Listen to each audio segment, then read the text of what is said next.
நீங்கள் ஊழலை குறித்து கேட்டீங்க, அதுக்கு ஒரு ஆதாரப்பூர்வமான ஒரு செய்தி அங்கிட்டு இருக்கு. எங்கள் பண்ருட்டி வட்டத்தில் ஒரு 100 ஏக்கர் பஞ்சமி நிலம். அந்த பஞ்சமி நிலத்தை ஒரு காலத்தில் ஒரு பணக்கார நிறுவனம் அந்த மக்களிடம் உங்களுக்கு வீட்டுக்கு ஒருவருக்கு வேலை தருகிறேன் என்று அந்த மக்களிடம் வாங்கி ஒரு இண்டஸ்ட்ரி தொடங்குறாங்க.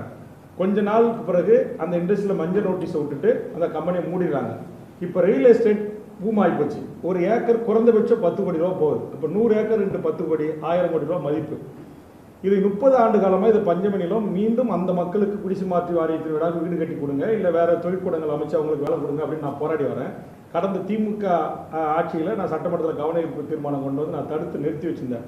ஊழலை ஒழிக்கிறேன் அப்படின்னு சொன்ன இந்த அரசு பொறுப்பேற்ற பிறகு இன்னைக்கு என்ன நடந்திருக்குன்னா, சென்னையில் இருக்கிற ஒரு அடிஷ்னல் ஐஜி என்று சொல்லக்கூடியவர்களுடைய ஆலோசனையோடு சில அமைச்சர்களுடைய தலையீட்டோடு அந்த 100 ஏக்கரும் தற்போது பிளாட்டாக மாற்றி விற்பனை செய்வதற்கு 30 ஆண்டு காலமாக அந்த மக்களை திரட்டி போராடி தடுத்து வைத்திருந்த அந்த இடத்தை நேற்றைய தினம் ஊழல் செய்ய தொடங்கியிருக்கிறார்கள்.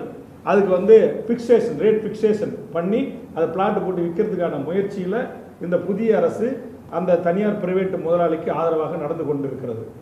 இப்போ அதுக்கான கவன ஈர்ப்பு ஒத்திவைப்பு தீர்மானம் அந்த கடிதம் எல்லாமே இதை இருக்குது. நீங்கள் பாருங்கள், அதில் இந்த நிலம் இதுவரை இந்த மாதிரி தாழ்த்தப்பட்ட மக்களுதானது அப்படின்னு 1926 டேட்டாஸ் நான் எடுத்திருக்கிறேன்.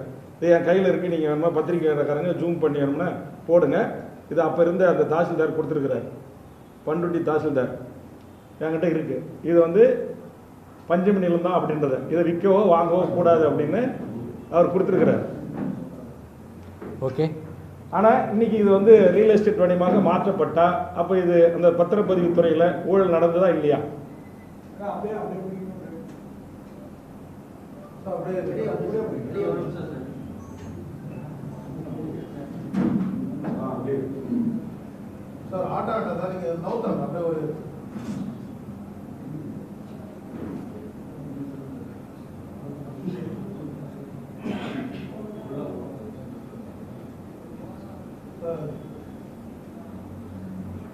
அப்ப இந்த ஏழை மக்களுக்கு சொந்தமான தாழ்த்தப்பட்ட மக்களுக்கு சொந்தமான இந்த பஞ்சமி நிலத்தை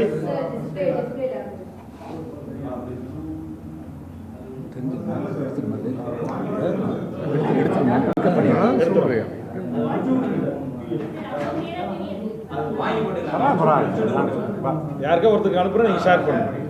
அப்ப இதை குறித்து நான் இந்த நாட்டுடைய நேற்றைய தினம் இந்த நாட்டுடைய இந்த துறையினுடைய செயலாளர் திரு குமரகுருபரன் ஐஏஎஸ் அவர்களுக்கு தொடர்பு கொண்டு இந்த மாதிரி இது பஞ்சமி நிலம், இதை தாசில்தார் சர்டிஃபிகேட் கொடுத்திருக்கிறாரு, இதை ரியல் எஸ்டேட்டா வணிகமாக மாற்றுவதற்கு பெரும் கார்பரேட் முதலாளிகள் ஈடுபட்டிருக்கிறார்கள், தாங்கள் தலையிட்டு இதை தடுத்து நிறுத்த வேண்டும் என்று நான் வேண்டுகோள் வைத்திருக்கிறேன். ஒரு துறையின் செயலாளர். ஆனால் இவரையும் மீறி நேற்றைய தினம் அந்த ஃபிக்சேஷன் என்று சொல்லக்கூடிய டிஐஜி அண்ட் டிஆர் செஞ்சிருக்காங்க. அவங்கள தொடர்பு கொண்டு கேட்டபோது மேலிடத்து உத்தரவுன்றாங்க. அப்ப பஞ்சமி நிலத்தை பிளாட் போட்டு விற்பதற்கு எந்த மேலிடம் அனுமதித்தது? மாண்புமிகு ஊழலை ஒழிக்க வந்த தமிழ்நாட்டு முதலமைச்சர் அல்லது பத்திரப்பதிவுத்துறை அமைச்சர் இதற்கு பதில் சொல்வாரா? என்னுடைய கேள்வி. அடுத்தங்க, பழனி கோயில் பிரச்சனை, மதுரை மீனாட்சி அம்மன் கோயில், தினம் ஒரு கோயில் அது வெளியே வந்துட்டே இருக்குது, கோயில் நிலங்களை பட்டா போடுறாங்க. அதுக்கெல்லாம் ஒன்றுமே தீர்வு வரலையே. இன்றைக்கி இதில் சிபிசிடிக்கு ஒப்படைச்சு ஒரு சாதாரண ஒரு கோயிலினுடைய நிலம் ஒரு 1 ஏக்கர் யார் பண்ணாங்க, யார் தூண்டல் பண்ணாங்க, யாருக்காக பண்ணாங்கிறது கண்டுபிடிக்கிறதுக்கு எவ்வளோ நாள் ஆகுமா? அப்புறம் எப்படி இந்த அரசு செயல்படுது? இந்த அரசு எப்படி மக்களுக்கு நீதி வழங்கும்? அதனால் நல்லா செயல்படு, இந்த அரசு செயல்படட்டும். செயல்படாமல் செயல்படுறதாக அரசாக சொல்லிட்டு பிரயோஜனம் இல்லை. Okay, thank you.